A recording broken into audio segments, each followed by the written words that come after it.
जय श्री सत्यनारायण भगवान। भक्तजनों, आज हम आपको सत्यनारायण भगवान की संपूर्ण कथा सुनाने जा रहे हैं, प्रथम अध्याय से पंचम अध्याय तक। तो भक्तजनों, आप पूरी कथा को सप्रेम सुनिएगा एवं सत्यनारायण भगवान का आशीर्वाद प्राप्त कीजिएगा।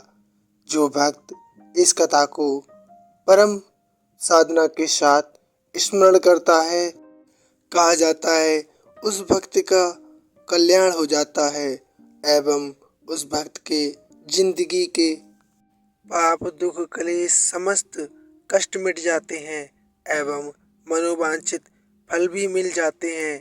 जीवन का उद्धार हो जाता है व मृत्यु उपरांत भी सद्गति प्राप्त होती है।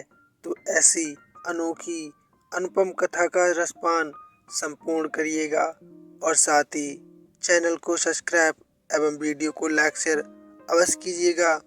आपका बहुत धन्यवाद होगा। आपके भंडार श्रीमन नारायण अवश्य भरेंगे, हमारी यही कामना है। प्रेम से श्रद्धा पूर्वक पूरी कथा का रसपान करो। आइए भक्तजनों, सुनते हैं श्री सत्यनारायण भगवान कथा का प्रथम अध्याय। एक समय की बात है, नैसीरण तीर्थ में सैनकादि 88,000 ऋषियों ने श्री सूत जी महाराज से पूछा, हे प्रभु, इस कलयुग में वेद विद्या रहित मनुष्यों को प्रभु भक्ति किस प्रकार मिल सकती है तथा उनका उद्धार कैसे हो सकता है। हे मुनि श्रेष्ठ, कोई ऐसा तप बताइए जिससे थोड़े समय में ही पुण्य मिले और मनवांछित फल भी मिल जाए। इस प्रकार की कथा सुनने की हमारी बहुत इच्छा है, कृपया आप सुनाइए। सर्वशास्त्रों के ज्ञाता सूत जी महाराज बोले, हे वैष्णवों, मैं पूज्य आप सभी ने प्राणियों के हित की बात पूछी है, इसलिए मैं एक ऐसे श्रेष्ठ व्रत को आप लोगों को बताऊंगा जिसे नारद जी ने लक्ष्मी नारायण जी से पूछा था और लक्ष्मीपति ने मुनि श्रेष्ठ नारद जी से कहा था। आप इस को ध्यान से सुनिएगा। एक समय की बात है, योगी राज नारद जी दूसरों के हित की चिंता के लिए अनेकों लोकों में घूमते हुए मृत्यु लोक में आ पहुँचे। यहाँ उन्होंने अनेक योनियों में जन्मे प्राय सभी मनुष्यों को अपने कर्मों द्वारा उनके दुखों से पीड़ित देखा। उनका दुख देख नारद जी सोचने लगे कि कैसा यत्न किया जाए जिसके करने से निश्चित रूप से मानव के दुखों का अंत हो जाए। इसी विचार पर मनन करते हुए वह विष्णु लोक में गए। वहां वह देवों के ईश भगवान नारायण की स्तुति करने लगे, जिनके हाथों में शंख चक्र गदा और पद्म व गले में वरमाला पहने हुए थे। स्तुति करते हुए नारद जी बोले, हे भगवान, आप अत्यंत शक्ति से संपन्न हैं, मन तथा वाणी भी आपको नहीं पा सकती है। आपका आदि मध्य तथा अंत नहीं है। निर्गुण स्वरूप सृष्टि के कारण भक्तों के दुख को दूर करने वाले आपको मेरा परम नमस्कार है। नारद जी की स्तुति सुन विष्णु भगवान बोले, हे मुनि श्रेष्ठ, आपके मन में क्या बात है? आप किस काम के लिए यहाँ पर पधारे हैं, उसे निसंकोच कहो। इस पर नारद मुनि बोले कि मृत्यु लोक में अनेक योनियों में जन्मे मनुष्य अपने कर्मों के द्वारा अनेकों दुख से दुखी हो रहे हैं। हे नाथ, आप मुझ पर दया रखते हैं तो बताइए कि वो मनुष्य थोड़े प्रयास से ही अपने दुखों से कैसे छुटकारा पा सकता है। श्री हरि बोले, हे नारद, मनुष्यों की भलाई के लिए तुमने बहुत अच्छी बात पूछी है, जिसके करने से मनुष्य मोह से छूट जाता है। वह बात मैं कहता हूँ, उसे सुनो। स्वर्गलोक व मृत्युलोक दोनों में एक दुर्लभ उत्तम व्रत है जो पुण्य देने वाला है। आज प्रेमवश होकर मैं उसे तुमसे कहता हूँ। श्री सत्यनारायण भगवान का ये व्रत अच्छी तरह विधि पूर्वक करके मनुष्य यहाँ तो सुख भोगता ही है व मरने के पश्चात मोक्ष को पाता है। श्री हरि के वचन सुन नारद जी बोले कि उस व्रत का फल क्या है और उसका विधान क्या है? ये व्रत किसने किया था? इस व्रत को किस दिन करना चाहिए? सभी कुछ विस्तार से बताइए। नारद की बात सुनकर श्री हरि बोले, दुख व शोक को दूर करने वाला ये व्रत सभी स्थानों पर विजय दिलाने वाला है। मानव को भक्ति व श्रद्धा के साथ शाम को श्री सत्यनारायण भगवान की पूजा धर्मपरायण होकर ब्राह्मणों व बंधुओं के साथ करनी चाहिए। भक्ति भाव से ही नैवेद्य, केले का फल, घी, दूध और गेहूं का आटा सवाया ले। गेहूं के स्थान पर साठी का आटा, शक्कर, गुड़ लेकर बा सभी भक्षण योग पदार्थों को मिलाकर भगवान का भोग लगाएं। ब्राह्मणों सहित बंधुओं को भोजन करवाएं। उसके बाद स्वयं भोजन करें। भजन कीर्तन के साथ भगवान की भक्ति में लीन हो जाएं। इस तरह से सत्यनारायण भगवान का ये व्रत करने पर मनुष्य की सारी इच्छाएं निश्चित रूप से पूरी होती हैं। इस कली काल अर्थात कलयुग में मृत्यु लोक में मोक्ष का यही एक सरल उपाय बताया गया है। इति श्री सत्यनारायण व्रत कथा प्रथम अध्याय संपूर्ण। आइए भक्तजनों, अब सुनते हैं श्री सत्यनारायण भगवान कथा का दूसरा अध्याय। सूत जी बोले, हे ऋषियों, जिसने पहले समय में इस व्रत को किया था उसका इतिहास कहता हूँ। ध्यान से सुनो। सुंदर काशीपुरी नगरी में एक अत्यंत निर्धन ब्राह्मण रहता था। भूख प्यास से परेशान वह धरती पर घूमता रहता था। ब्राह्मणों से प्रेम करने वाले भगवान ने एक दिन ब्राह्मण का वेश धारण कर उसके पास जाकर पूछा, हे विप्र, नित्य दुखी होकर तुम पृथ्वी पर क्यों घूमते हो? दीन ब्राह्मण बोला, मैं निर्धन ब्राह्मण हूँ, भिक्षा के लिए धरती पर घूमता हूँ। हे भगवान, यदि आप इसका कोई उपाय जानते हो तो बताइए। वृद्ध ब्राह्मण कहता है कि सत्यनारायण भगवान मनोवांछित फल देने वाले हैं, इसलिए तुम उनका पूजन करो। इसे करने से मनुष्य सभी दुखों से मुक्त हो जाता है। वृद्ध ब्राह्मण बनकर आए सत्यनारायण भगवान उस निर्धन ब्राह्मण को व्रत का पूरा सार विधान बताकर अंतर्ध्यान हो गए। ब्राह्मण मन ही मन सोचने लगा कि जिस व्रत को वृद्ध ब्राह्मण करने को कह गया है मैं उसे अवश्य करूँगा। ये निश्चय करने के बाद उसे रात में नींद नहीं आई। वह सवेरे उठकर सत्यनारायण भगवान के व्रत का निश्चय कर भिक्षा के लिए चल दिया। उस दिन निर्धन ब्राह्मण को भिक्षा में बहुत धन मिला, जिससे उसने बंधुओं के साथ मिलकर श्री सत्यनारायण भगवान का व्रत संपन्न किया। भगवान सत्यनारायण का व्रत संपन्न करने के बाद वह निर्धन ब्राह्मण सभी दुखों से छूट गया और अनेक प्रकार की संपत्तियों से युक्त हो गया। उसी समय ये ब्राह्मण हर माह इस व्रत को करने लगा।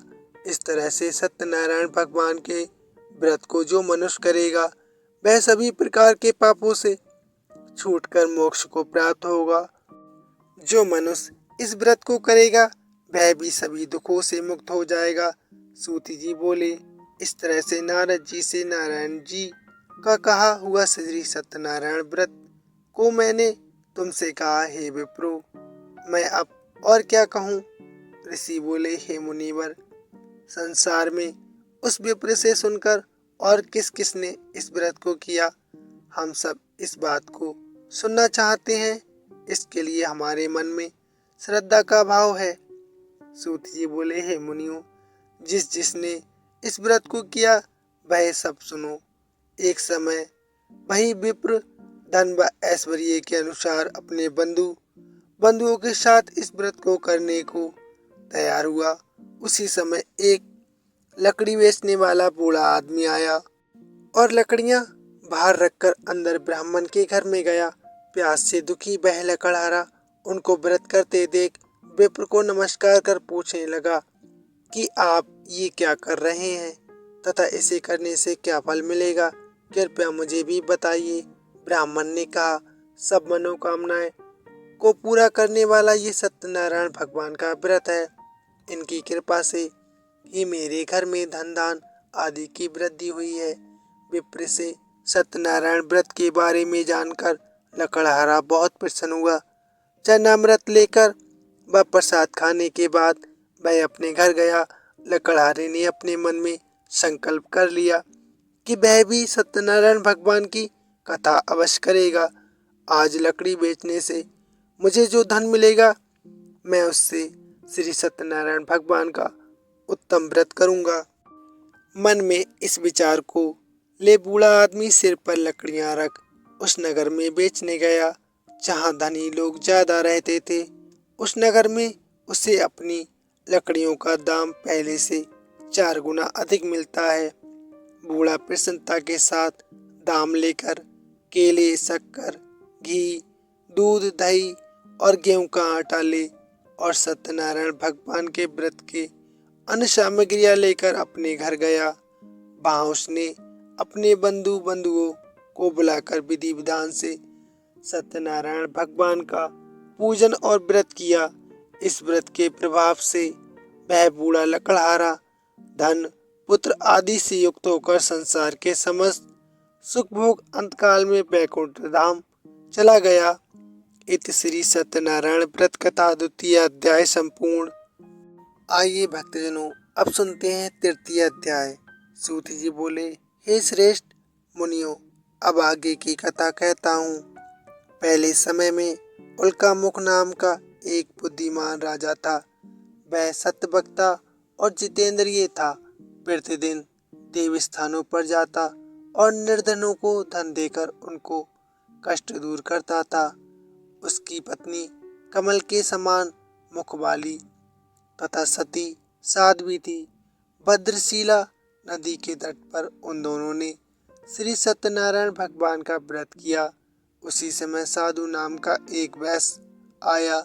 उसके पास व्यापार करने के लिए बहुत सा धन भी था। राजा को व्रत करते देखकर वह विनय के साथ पूछने लगा, हे राजन, भक्ति भाव से पूर्ण होकर आप ये क्या कर रहे हैं? मैं इसे सुनने की इच्छा रखता हूँ। कृपया आप मुझे बताएं। राजा बोला, हे साधु, अपने बंधुओं के साथ पुत्र आदि की प्राप्ति के लिए एक महाशक्तिमान श्री सत्यनारायण भगवान का व्रत व पूजन कर रहा हूँ। राजा के वचन सुन साधु आदर से बोला, हे राजन, मुझे इस व्रत का सारा विधान कहिए। आपके कथानुसार मैं भी इस व्रत को करूँगा। मेरी भी संतान नहीं है और इस व्रत को करने से निश्चित रूप से मुझे संतान की प्राप्ति होगी। राजा से व्रत का सारा विधान सुन वे प्यार से निर्मित हो वह अपने घर गया। साधु वैश्य ने अपनी पत्नी से संतान देने वाले इस व्रत का वर्णन कह सुनाया और कहा कि जब मेरी संतान होगी तब मैं इस व्रत को करूंगा। साधु ने इस तरह के वचन अपनी पत्नी लीलावती से कहे। एक दिन लीलावती पति के साथ आनंदित होकर सांसारिक धर्म में प्रवृत्त होकर सत्यनारायण भगवान की कृपा से गर्भवती हो गई। 10वें महीने में उसके गर्भ से एक सुंदर कन्या ने जन्म लिया। दिनों दिन वह ऐसे बढ़ने लगी जैसे कि शुक्ल पक्ष का चंद्रमा बढ़ता है। माता पिता ने अपनी कन्या का नाम कलावती रखा। एक दिन लीलावती ने मीठे शब्दों में अपने पति को याद दिलाया कि आपने सत्यनारायण भगवान के जिस व्रत को करने का संकल्प किया था उसे करने का समय आ गया है। आप इस व्रत को करिए। साधु बोला कि हे प्रिय, इस व्रत को मैं उसके विवाह पर करूंगा। इस प्रकार अपनी पत्नी को आश्वासन देकर वह नगर को चल गया। कलावती पिता के घर में रह दिनों दिन बड़ी होने लगी। साधु ने एक बार नगर में अपनी कन्या को सखियों के साथ देखा तो तुरंत ही दूत को बुलाया और कहा, मेरी कन्या के लिए योग्य वर्ग देख कर आओ। साधु की बात सुनकर दूत कंचन नगर में पहुंचा और वहां देखभाल कर लड़की के सुयोग बड़े पुत्र को ले आया।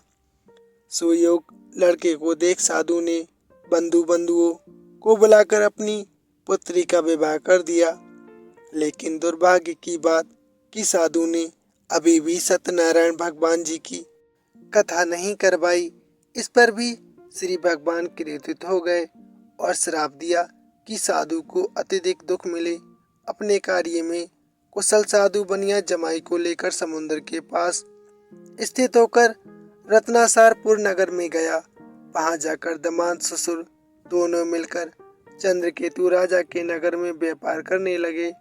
एक दिन भगवान सत्यनारायण की माया से एक चोर राजा का धन चुराकर भाग रहा था। उसने राजा के सिपाहियों को अपने पीछा करते देख चुराया हुआ धन बाहर रख दिया जहाँ साधु अपनी जमाई के साथ ठहरा हुआ था।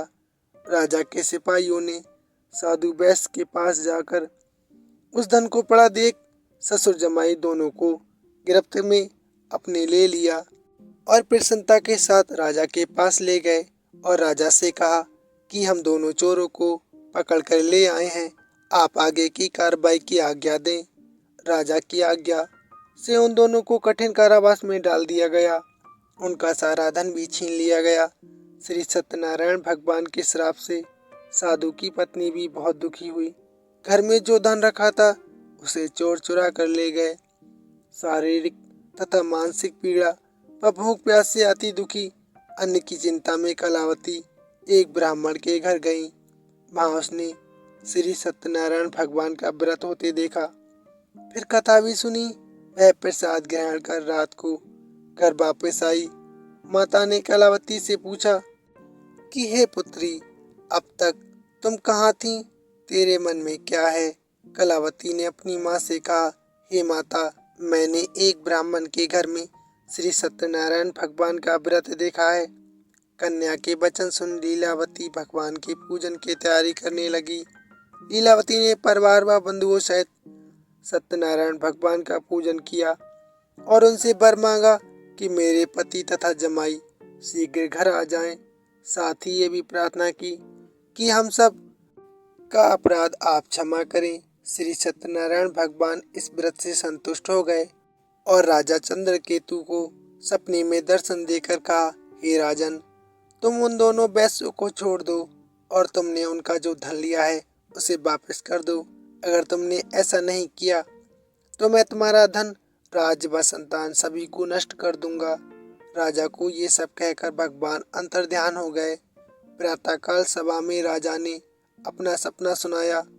फिर बोले कि बड़े पुत्रों को कैसे मुक्त कर सभा में लाओ। दोनों ने आते ही राजा को प्रणाम किया। राजा मीठी वाणी में बोला, हे महानुभावों, भाग्यवश ऐसा कठिन दुख तुम्हें प्राप्त हुआ है, लेकिन अब तुम्हें कोई भय नहीं है।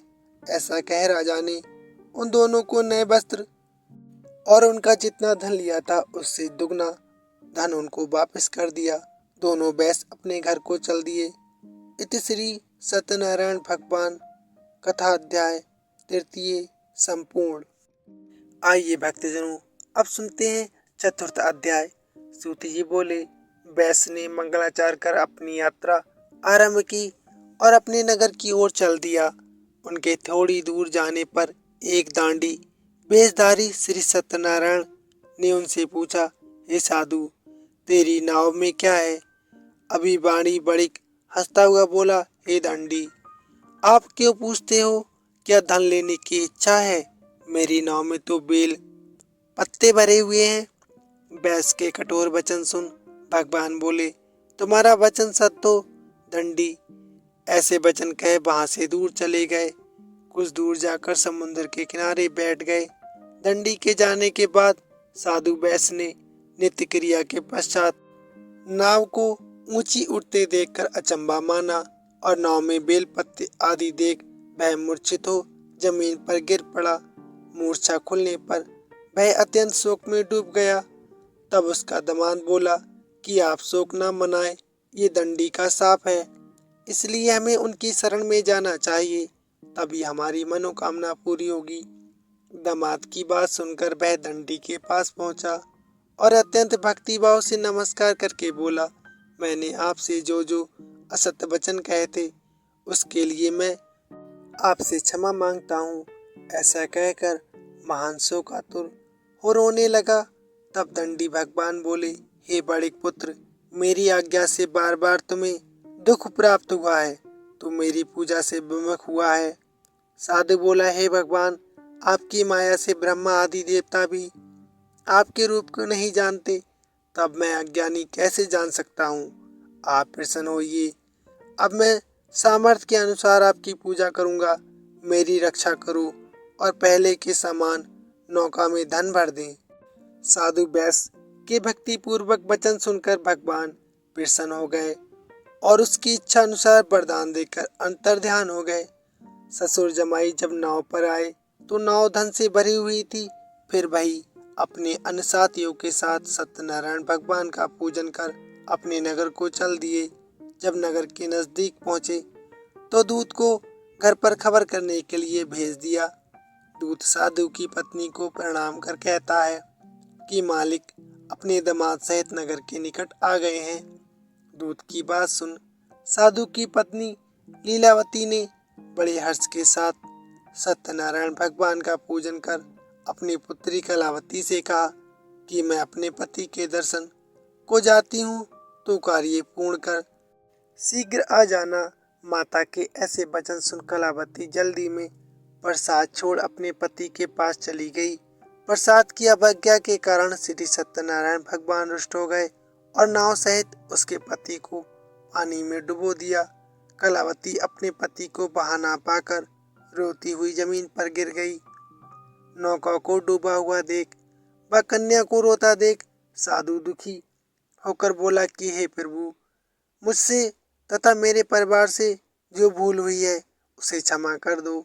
साधु के दीन वचन सुनकर सत्यनारायण भगवान जी प्रसन्न हो गए और आकाशवाणी हुई, हे साधु, तेरी कन्या मेरे प्रसाद को छोड़कर आई है, इसलिए उसका पति आदर्श हो गया है।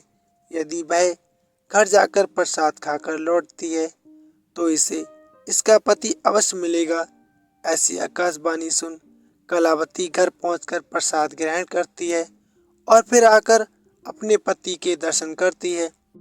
उसके बाद साधु अपने बंधुओं सहित श्री सत्यनारायण भगवान का विधि विधान से पूजन करता है तथा इस लोक से सुख भोग कर वह अंत में स्वर्ग को प्राप्त होता है। इति श्री सत्यनारायण व्रत कथा चतुर्थ अध्याय संपूर्ण। आइए भक्तजनों, अब सुनते हैं अंतिम अध्याय अर्थात पंचम अध्याय। सूत जी बोले, हे ऋषियों, मैं और भी एक कथा सुनाता हूँ, उसे भी ध्यान पूर्वक सुनो। प्रजा पालन में लीन तुंगध्वज नाम का एक राजा था। उसने भी भगवान का प्रसाद त्याग कर बहुत ही दुख सहन किए थे। एक बार वन में जाकर वन पशुओं को मारकर वह एक बड़ पेड़ के नीचे आया। वहां उसने ग्वालों को भक्ति भाव से अपने बंधुओं सहित सत्यनारायण भगवान का पूजन करते देखा। अभिमानवश राजा ने उन्हें देखकर भी पूजा स्थान में नहीं गया और ना ही उसने भगवान को नमस्कार किया। ग्वालों ने राजा को प्रसाद दिया, लेकिन उसने वह प्रसाद नहीं खाया और प्रसाद को वहीं छोड़कर अपने नगर को चल दिया। जब वह नगर में पहुंचा तो वहां सब कुछ तहस नहस हुआ। पाया तो वह शीघ्र ही समझ गया कि ये सब भगवान ने ही किया है। वह द्वारा ग्वालों के पास पहुंचा और विधि पूर्वक पूजा कर प्रसाद खाया तो श्री सत्यनारायण भगवान की कृपा से सब कुछ पहले जैसे हो गया।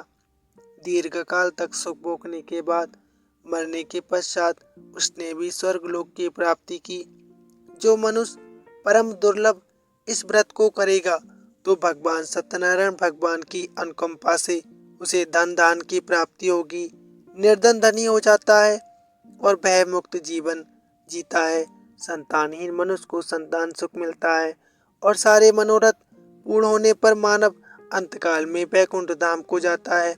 सूत जी महाराज बोले, जिन्होंने पहले इस व्रत को किया है, अब उनके दूसरे जन्म की कथा कहता हूँ।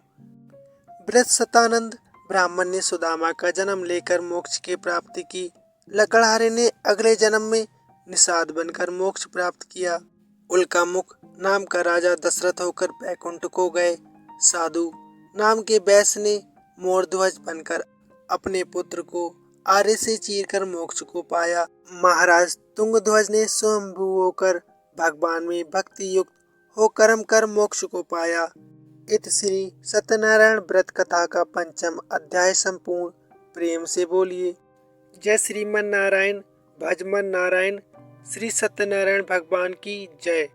तो प्रिय भक्तजनों, आप भी श्री सत्यनारायण भगवान का व्रत सच्चे मन, सच्ची निष्ठा व पूरी विधि विधान से कीजिएगा, जिसके करने मात्र से आपके समस्त पापों का नाश होगा व आपकी गृहस्थी में समस्त कलेशों का नाश होगा। आपके जीवन में खुशहाली आएगी, धन धान की पूर्ति होगी, सुख सौभाग्य की प्राप्ति होगी। प्रेम से बोलिए जय सत्यनारायण भगवान। भक्तजनों, वीडियो कैसी लगी प्लीज कमेंट में अवश्य बताइए और कमेंट में अवश्य लिखिए जय श्री सत्यनारायण भगवान, जय श्री सत्यनारायण भगवान। धन्यवाद।